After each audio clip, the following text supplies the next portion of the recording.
Hi friends, ಹೇಗಿದ್ದೀರಾ? ಜಪಾನ್ನಲ್ಲಿ ಒಂದು ದ್ವೀಪ ಇದೆ. ಅಲ್ಲಿ ಹಾವುಗಳು ರಾಜ್ಯವನ್ನಾಳ್ತವೆ. ಆ ಹಾವುಗಳು ತುಂಬಾನೇ ವಿಷಪೂರಿತವಾದವು, ಅತ್ಯಂತ ಅಪಾಯಕರವಾದವು. ಇವು ದ್ವೀಪದಲ್ಲಿರೋ ಇತರೆ ಜೀವ ಜಂತುಗಳಿಗೆ ಭಯವನ್ನ ಹುಟ್ಟಿಸ್ತವೆ.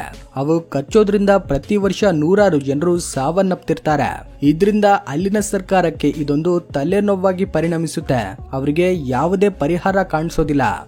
ಆದ್ರೆ ಒಂದಿನ ಜಪಾನ್ ಸರ್ಕಾರ ತೆಗೆದುಕೊಂಡ ಒಂದು ನಿರ್ಧಾರ ಆ ದ್ವೀಪದ ನಿವಾಸಿಗಳಿಗೊಂದೇ ಅಲ್ಲ, ಪೂರ್ತಿ ಜಪಾನ್ ಪ್ರಜೆಗಳನ್ನೇ ಆಶ್ಚರ್ಯಗೊಳ್ಳುವಂತೆ ಮಾಡುತ್ತೆ. ಹಾವುಗಳನ್ನ ನಾಶ ಮಾಡಲು ಅವರು ನಮ್ಮ ದೇಶದಿಂದ ಕೆಲವು ಮುಂಗೂಸಿಗಳನ್ನ ತೆಗೆದುಕೊಂಡು ಹೋಗಿ ಆ ದ್ವೀಪದಲ್ಲಿ ಬಿಡ್ತಾರೆ. ಮುಂಗೂಸಿ ಅನ್ನೋದು ಹಾವುಗಳನ್ನ ಬೆನ್ನಟ್ಟಿ ಕೊಲ್ಲೋದ್ರಲ್ಲಿ ಪ್ರಸಿದ್ಧಿಯಾಗಿವೆ. ಅವು ಹಾವುಗಳನ್ನ ಕೊಲ್ಲೋದು ಒಂದು ಆಟದಂತೆ ಭಾವಿಸ್ತವೆ. ಇದಕ್ಕಾಗಿ ಜಪಾನ್ ವಿಜ್ಞಾನಿಗಳಿಗೆ ಇದೇ ಪರಿಹಾರದ ರೀತಿ ಕಾಣಿಸುತ್ತೆ. ಆದ್ರೆ ಈ ವಿಚಿತ್ರವಾದ ನಿರ್ಧಾರ ಎಷ್ಟು ಭಯಂಕರವಾದ ಫಲಿತಾಂಶವನ್ನ ತಂದೊಡ್ಡುತ್ತೆ ಅನ್ನೋದನ್ನ ಆಗಿನ ದಿನಗಳಲ್ಲಿ ಯಾರು ಕೂಡ ಊಹೆ ಮಾಡಿರೋದಿಲ್ಲ. ಇದು ಪ್ರಕೃತಿಗೆ ವಿರುದ್ಧವಾದ ನಿರ್ಧಾರ. ಆದ್ರೆ ಪ್ರಕೃತಿಯ ಜೊತೆ ಆಟವಾಡಿದ್ರೆ ಅದರ ಫಲಿತಾಂಶ ಎಷ್ಟು ಭಯಂಕರವಾಗಿರುತ್ತೆ ಅನ್ನೋದು ಜಪಾನ್ಗೆ 22 ವರ್ಷಗಳ ನಂತರ ಗೊತ್ತಾಗುತ್ತೆ. 1970ರಲ್ಲಿ ಜಪಾನ್ನಲ್ಲಿನ ಅಮಾಮಿ ಓಶಿಮಾ ದ್ವೀಪದಲ್ಲಿ ತೀವ್ರವಾದ ಬರಗಾಲ ಉಂಟಾಗುತ್ತೆ. ಹಬು ಎಂಬ ಭಯಂಕರವಾದ ಹಾವಿನಿಂದ ದ್ವೀಪದ ಜನರ ಬದುಕು ಅಸ್ತವ್ಯಸ್ತವಾಗುತ್ತೆ. ಪ್ರತಿದಿನ ಸಾಮಾನ್ಯ ಜನರು ವಿಷಸರ್ಪಗಳ ಕಡಿತಕ್ಕೆ ಒಳಗಾಗಿ ಪ್ರಾಣ ಕಳೆದುಕೊಳ್ತಿರ್ತಾರೆ. ಈ ಹಾವುಗಳ ವಿಷ ತುಂಬಾ ಪವರ್ಫುಲ್ ಆಗಿರೋದ್ರಿಂದ ಕಚ್ಚಿದ ತಕ್ಷಣವೇ ಚಿಕಿತ್ಸೆ ಕೊಡದಿದ್ರೆ ಸಾವು ಕಟ್ಟಿಟ್ಟ ಬುತ್ತಿ. ವ್ಯವಸಾಯ ಭೂಮಿ, ಪಶು ಸಂಗೋಪನೆ ಪ್ರದೇಶದಲ್ಲಿ ಹಾವುಗಳು ಸಂಚರಿಸ್ತಾ ಇರೋದು ಪ್ರಧಾನ ಸಮಸ್ಯೆಯಾಗಿ ಬದಲಾಗುತ್ತೆ. ಅಲ್ಲಿದ್ದ ರೈತರು ಇವುಗಳ ಕಡಿತಕ್ಕೆ ಒಳಗಾಗಿ ಪ್ರಾಣ ಕಳೆದುಕೊಳ್ತಿದ್ರು. ಆ ಟೈಮಲ್ಲಿ ಆಂಟಿಡಾಟ್ ಲಭ್ಯವಿಲ್ಲದೆ ಇದ್ದಿದ್ರಿಂದ ಪರಿಸ್ಥಿತಿ ಮತ್ತಷ್ಟು ಭಯಂಕರವಾಗಿ ಬದಲಾಗ್ತಿರುತ್ತೆ. ವಿಜ್ಞಾನಿಗಳು ಆಂಟಿಡಾಟ್ ತಯಾರಿಸುವಲ್ಲಿ ಯಶಸ್ವಿಯಾದ್ರೂ ಕೂಡ ಅವುಗಳನ್ನ ಶೇಖರಿಸಲು ಬೇಕಾದ ಆಧುನಿಕ ವೈದ್ಯ ಕೇಂದ್ರಗಳಿರೋದಿಲ್ಲ. ಗ್ರಾಮೀಣ ಪ್ರದೇಶಗಳಲ್ಲಿ ಸರಿಯಾದ ವಿದ್ಯುತ್ ಸಂಪರ್ಕ ಇಲ್ಲದೆ ಇದ್ದುದರಿಂದ ಬಾಧಿತರು ಆಸ್ಪತ್ರೆಗೆ ಹೋಗೋ ಮುಂಚೆನೆ ಪ್ರಾಣ ಕಳೆದುಕೊಳ್ತಿರ್ತಾರೆ. ಈ ಪರಿಸ್ಥಿತಿಗಳನ್ನ ಕಂಡು ಭಯಪಟ್ಟ ರೈತರು ತಮ್ಮ ಪೂರ್ವಿಕರ ಭೂಮಿಯನ್ನ ಬಿಟ್ಟು ನಗರಗಳಿಗೆ ವಲಸೆ ಹೋಗಲು ಪ್ರಾರಂಭಿಸ್ತಾರೆ. ಈ ಸವಾಲುಗಳನ್ನ ಎದುರಿಸಲು ಆಗಿನ ಸರ್ಕಾರ ಹಲವಾರು ಸಮಾವೇಶಗಳನ್ನ ಏರ್ಪಡಿಸುತ್ತೆ. ಹಾವುಗಳ ಶಾಪದಿಂದ ವಿಮುಕ್ತಿ ಪಡೆಯೋ ಮಾರ್ಗಗಳನ್ನ ಹುಡುಕಲು ಪ್ರಾರಂಭಿಸುತ್ತೆ. ಆಗ ಒಬ್ಬ ವಿಜ್ಞಾನಿ ಹಾವುಗಳನ್ನ ತಿನ್ನಬಲ್ಲ ಜೀವಿಗಳನ್ನ ಅಲ್ಲಿ ಬಿಡಬೇಕು ಎಂದು ಸೂಚಿಸ್ತಾರೆ. ಪ್ರಕೃತಿಯನ್ನ ಪ್ರಕೃತಿಯಿಂದಲೇ ನಿಯಂತ್ರಿಸಬೇಕೆನ್ನುವ ಈ ಯೋಚನೆ ಸರ್ಕಾರಕ್ಕೂ ಇಷ್ಟವಾಗುತ್ತೆ. ಇದರಿಂದ ಆ ಕೆಲಸಕ್ಕೆ ಮುಂಗೂಸಿಗಳನ್ನ ಆಯ್ಕೆ ಮಾಡ್ತಾರೆ. ಮುಂಗೂಸಿಗಳು ಹಾವುಗಳೊಂದಿಗೆ ಪ್ರಾಚೀನ ಶತ್ರುತ್ವವನ್ನ ಹೊಂದಿರೋ ಜೀವಿಗಳು. ಇವುಗಳ ನಡುವೆ ಯುದ್ಧ ಪ್ರಾರಂಭ ಆದ್ರೆ ಕೊನೆಯವರೆಗೂ ಸೆಣಸಾಡ್ತವೆ. ಅದರಲ್ಲಿ ಅಧಿಕವಾಗಿ ಮುಂಗೂಸಿಗಳೇ ವಿಜಯ ಸಾಧಿಸ್ತವೆ. ಮುಂಗೂಸಿಗಳಲ್ಲಿರೋ ಸಹಜ ರಕ್ಷಣಾ ವ್ಯವಸ್ಥೆ ಹಾವುಗಳ ವಿಷವನ್ನ ನಾಶ ಮಾಡುತ್ತೆ. ಅಂದ್ರೆ ಹಬು ಹಾವು ಕಚ್ಚಿದಾಗ ಮುಂಗೂಸಿಗಳಿಗೆ ಏನೂ ಆಗೋದಿಲ್ಲ. ಅವು ಹಾವುಗಳನ್ನ ಕೊಲ್ಲದೆ ಬಿಡೋದಿಲ್ಲ. ಇಷ್ಟೇ ಅಲ್ಲದೆ ಮುಂಗೂಸಿಗಳು ವಿನೋದಕ್ಕೋಸ್ಕರ ಹಾವುಗಳನ್ನ ಕೊಲ್ಲುತ್ತಿರ್ತವೆ. ಕಣ್ಣಿಗೆ ಕಂಡ್ರೆ ಬಿಡೋದಿಲ್ಲ. ಆದ್ರೆ ಇಲ್ಲೊಂದು ದೊಡ್ಡ ಸವಾಲಿದೆ. ಅದೇನೆಂದ್ರೆ ಮುಂಗೂಸಿಗಳು ಜಪಾನ್ಗೆ ಸ್ವದೇಶಿ ಜಂತುಗಳಾಗೋದಿಲ್ಲ. ಅವು ಭಾರತ, ಬಾಂಗ್ಲಾದೇಶ, ಪಾಕಿಸ್ತಾನ, ನೇಪಾಳಂತಹ ದೇಶಗಳಲ್ಲಿ ಜೀವಿಸ್ತವೆ. ಇಲ್ಲಿನ ವಾತಾವರಣ ಜಪಾನ್ ವಾತಾವರಣಕ್ಕಿಂತ ಭಿನ್ನವಾಗಿರುತ್ತೆ. ಆದ್ರೂ ಕೂಡ ವಿಜ್ಞಾನಿಗಳು 30 ಮುಂಗೂಸಿಗಳನ್ನ ಭಾರತದಿಂದ ಹಿಡಿದುಕೊಂಡು ಅಮೀಮಾ ಹೊಶಿಮಾ ದ್ವೀಪದಲ್ಲಿ ಬಿಡ್ತಾರೆ. ಆಗ ಹಾವುಗಳ ಕಾಟ ತಪ್ಪುತ್ತೆ ಅನ್ನೋದು ಅವರ ನಂಬಿಕೆ. ಆದ್ರೆ ಮುಂಗೂಸಿಗಳು ಹಾವುಗಳನ್ನ ಕೊಲ್ಲೋದೊಂದೇ ಅಲ್ಲದೆ ಇಲಿಗಳಿಂದ ಆಗೋ ನಷ್ಟವನ್ನ ಕೂಡ ಭರ್ತಿ ಮಾಡ್ತವೆ ಅಂತ ಅವರು ಅಂದುಕೊಳ್ತಾರೆ. ಆದ್ರೆ ಕೆಲ ವರ್ಷಗಳ ನಂತರ ಮುಂಗೂಸಿಗಳ ಸಂಖ್ಯೆ 30ರಿಂದ 30,000ಕ್ಕೆ ಬೆಳೆದದ್ದನ್ನ ಕಂಡು ವಿಜ್ಞಾನಿಗಳೇ ಬೆರಗಾಗ್ತಾರೆ.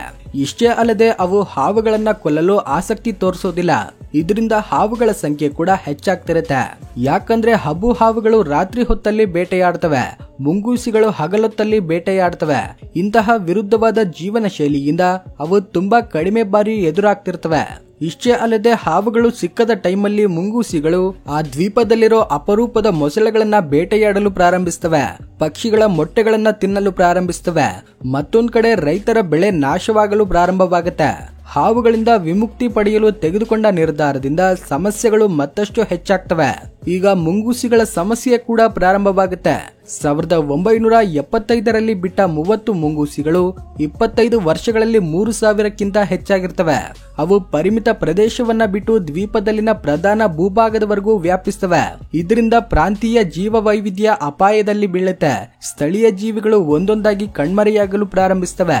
ಮುಂಗೂಸಿಗಳು ಹಾವುಗಳನ್ನ ಬೇಟೆಯಾಡ್ತಿಲ್ಲ ಅನ್ನೋದನ್ನ ಪ್ರಜೆಗಳು ಗುರುತಿಸ್ತಾರೆ. ಅವು ಪ್ರಕೃತಿಯಲ್ಲಿನ ಸಮತೋಲನವನ್ನ ಹಾಳು ಮಾಡ್ತಿವೆ ಎಂಬ ವಿಷಯ ವಿಜ್ಞಾನಿಗಳಿಗೂ ಅರ್ಥವಾಗುತ್ತೆ.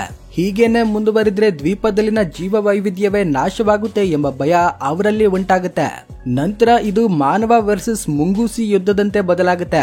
ಮುಂಗೂಸಿಗಳ ಸಂಖ್ಯೆಯನ್ನ ನಿಯಂತ್ರಿಸಲು ದೊಡ್ಡ ದೊಡ್ಡ ಕಾರ್ಯಕ್ರಮಗಳನ್ನ ಪ್ರಾರಂಭಿಸ್ತಾರೆ, ಬಲೆಗಳನ್ನ ಇಡ್ತಾರೆ, ತರಬೇತಿ ಪಡೆದ ನಾಯಿಗಳಿಂದ ಬೇಟೆಯಾಡಿಸ್ತಾರೆ. 2002ರಲ್ಲಿ ಜಪಾನ್ ಸರ್ಕಾರ ಸಾಮೂಹಿಕವಾಗಿ ಮುಂಗೂಸಿಗಳ ನಿರ್ಮೂಲನಾ ಕಾರ್ಯಕ್ರಮಗಳನ್ನ ಪ್ರಾರಂಭಿಸುತ್ತೆ, ಪ್ರತ್ಯೇಕ ತಂಡಗಳನ್ನ ಏರ್ಪಡಿಸುತ್ತೆ. ಹಮಾಮಿ ಓಶಿಮಾ ದ್ವೀಪವನ್ನೆಲ್ಲ ಜಾಲಾಡಿ ಮುಂಗೂಸಿಗಳನ್ನ ಬೇಟೆಯಾಡಲು ಶುರು ಮಾಡ್ತಾರೆ. ಆದ್ರೆ ಅವು ಗಾತ್ರದಲ್ಲಿ ಚಿಕ್ಕದಾಗಿ ವೇಗವಾಗಿ ಓಡೋ ಜೀವಿಗಳಾಗಿದ್ರಿಂದ ಅವುಗಳನ್ನ ಹಿಡಿದುಕೊಳ್ಳಲು ಕಷ್ಟವಾಗ್ತಿರುತ್ತೆ. ಇದಕ್ಕಾಗಿ ಸರ್ಕಾರ ಅವುಗಳ ಸಂಚಾರ ಮಾರ್ಗಗಳಲ್ಲಿ ರಹಸ್ಯ ಕ್ಯಾಮೆರಾಗಳನ್ನ ಇಡುತ್ತೆ. ಹೆಚ್ಚಾಗಿ ಮುಂಗೂಸಿಗಳು ಎಲ್ಲಿ ಓಡಾಡ್ತಿವೆ ಅನ್ನೋದನ್ನ ತಿಳ್ಕೊಂಡು ಅಲ್ಲಿ ಬಲೆಗಳನ್ನ ಇಡ್ತಾರೆ. ತರಬೇತಿ ಪಡೆದ ನಾಯಿಗಳು ಮುಂಗೂಸಿಗಳು ಅಡಗಿಕೊಂಡ ಪ್ರದೇಶದ ವಾಸನೆಯನ್ನ ಗುರುತಿಸ್ತವೆ. ಈ ರೀತಿ ಹಲವಾರು ವರ್ಷಗಳವರೆಗೂ ಬೇಟೆ ಮುಂದುವರಿಯುತ್ತೆ. ಕೊನೆಗೆ 2018ರಲ್ಲಿ ಜಪಾನ್ ಸರ್ಕಾರ ಹಮಾಮಿ ಓಶಿಮಾ ದ್ವೀಪದಲ್ಲಿ ಮುಂಗೂಸಿಗಳು ಪೂರ್ತಿಯಾಗಿ ನಿರ್ಮೂಲವಾಗಿವೆ ಅಂತ ಪ್ರಕಟಿಸುತ್ತೆ. ಈ ಪ್ರಕ್ರಿಯೆಯಲ್ಲಿ ಸರಿಸುಮಾರು 5,000ಕ್ಕಿಂತ ಹೆಚ್ಚಿನ ಮುಂಗೂಸಿಗಳನ್ನ ಹಿಡಿದುಕೊಳ್ತಾರೆ, ಇನ್ನು ಕೆಲವನ್ನ ಕೊಂದು ಬಿಡ್ತಾರೆ. ಆ ದ್ವೀಪದ ಜೀವ ವೈವಿಧ್ಯತೆಯನ್ನ ಕಾಪಾಡಲು ಇದು ಬಹುಮುಖ್ಯ ಅಂತ ಸರ್ಕಾರ ಹೇಳುತ್ತೆ. ಯಾಕಂದ್ರೆ ಅದಾಗಲೇ ಮುಂಗೂಸಿಗಳ ಗುಂಪು ಸರಿಸುಮಾರು 15 ಜೀವಜಾತಿಗಳು ನಶಿಸಿ ಹೋಗುವ ಹಂತಕ್ಕೆ ತಂದಿರ್ತವೆ. ಹಾವುಗಳಿಂದ ಕಚ್ಚಿಸಿಕೊಳ್ಳುವವರ ಸಂಖ್ಯೆ ಕೂಡ ಕಡಿಮೆಯಾಗಿರುತ್ತೆ.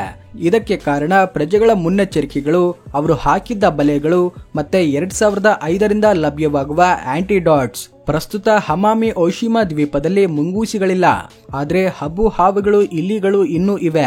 ಆದ್ರೆ ಕತೆ ಇಲ್ಲಿಗೆ ಮುಗಿದಿತ್ತಾ? ದಶಕಗಳ ಕಾಲ ಮುಂಗೂಸಿಗಳೊಂದಿಗೆ ಹೋರಾಟ ನಡೆಸಿದ ಮೇಲೆ ಮನುಷ್ಯ ಗೆದ್ರೂ ಕೂಡ ಆ ಚಿಕ್ಕ ಜೀವಿಗಳು ಮಾಡಿದ ನಷ್ಟದ ಹೆಜ್ಜೆಗಳು ಈಗಲೂ ಗೋಚರವಾಗ್ತಿವೆ. ದ್ವೀಪದಲ್ಲಿನ ಜೀವ ವೈವಿಧ್ಯ ಇನ್ನೂ ಪೂರ್ತಿಯಾಗಿ ಚೇತರಿಸಿಕೊಂಡಿಲ್ಲ. ಈ ಘಟನೆ ಮನುಷ್ಯನಿಗೆ ಒಂದೊಳ್ಳೆ ಪಾಠವನ್ನ ಕಲಿಸುತ್ತೆ. ಮನುಷ್ಯ ಎಷ್ಟೇ ಬುದ್ಧಿವಂತನಾದ್ರೂ ಕೂಡ ಪ್ರಕೃತಿಗೆ ವಿರುದ್ಧವಾದ ಕೆಲಸಗಳನ್ನ ಮಾಡಿದ್ರೆ ಫಲಿತಾಂಶ ನೆಗೆಟಿವ್ ಆಗೇ ಇರುತ್ತೆ. ಪ್ರಕೃತಿಯಲ್ಲಿನ ಸಮತೋಲನ ನಿಯಮವನ್ನ ನಾವು ಗೌರವಿಸಬೇಕು.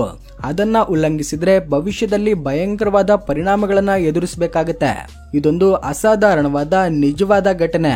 ವಿಡಿಯೋ ಇಷ್ಟವಾಗಿದ್ರೆ ಲೈಕ್ ಮಾಡಿ, ಶೇರ್ ಮಾಡಿ, ನಮ್ಮ ಚಾನೆಲ್ ನ ಸಬ್ಸ್ಕ್ರೈಬ್ ಮಾಡ್ಕೊಳ್ಳಿ. Thanks for watching.